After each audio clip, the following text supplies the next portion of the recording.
In a landmark court ruling, Indigenous activist Hans McCarthy won the right for individual First Nation band members to access documents regarding their community's money. McCarthy partnered with the Canadian Taxpayers Federation to launch a court challenge against Ottawa to release Band Council resolutions regarding Frog Lake First Nations Trust Fund. Our Western Canada Bureau Chief Hal Roberts caught up with Hans McCarthy from the Frog Lake First Nation in northern Alberta and Gage Hobrick from the CTF for more. So, Hans, what does this court victory mean for you and other band members of the Frog Lake First Nation here in Alberta? It means transparency, and it means proper information for First Nations people to find out what's going on in First Nation communities. And in doing that, we have the ability to choose who we want to vote for. Now, Gage, according to the documents released from the First Nations or through the First Nations Financial Transparency Act, the trust fund, which held revenues from natural resources located on banned lands, totaled around $102 million at 2013, and that dwindled to what, less than $9 million last year?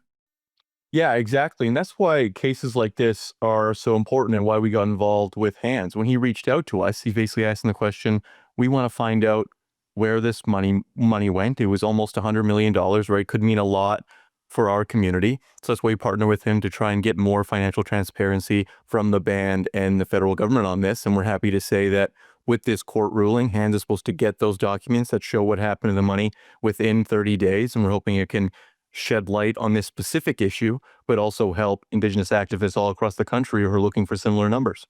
Now, are you both concerned that maybe a certain amount of the documents may be redacted? So we'll have to see when we actually get the full ones because they have to be delivered. But based on the court case reading, the redactions should be minimal just for things like personal information or people who aren't involved. The meat of it should be released and we should be able to dig into those.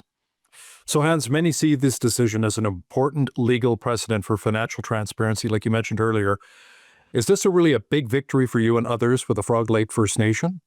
Oh yeah, this is huge. This is huge for Frog Lake First Nations. Like I said, it'll give us proper information to see what's going on in our community.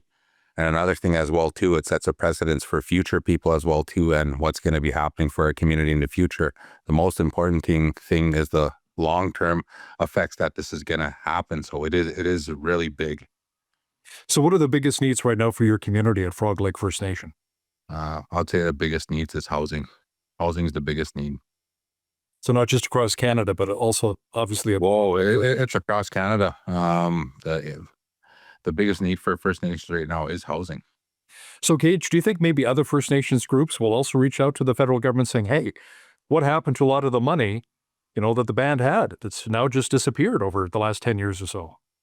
That's what we hope so, right? We're saying when we get these documents, it shows what's going on with the money so people can make the decision to decide whether it was spent well or whether it was wasted or whatever might have happened to it. So they can go to the federal government and ask for more details when they go to ISC, but also for band members of other communities, right? They see that we've successfully defended this court case and shown that band members have a right to access this type of information. And it's not just the case for Frog Lake, it's the case for band members across the country. So we're hoping that other Indigenous activists step up and try and get this information for their own communities as well.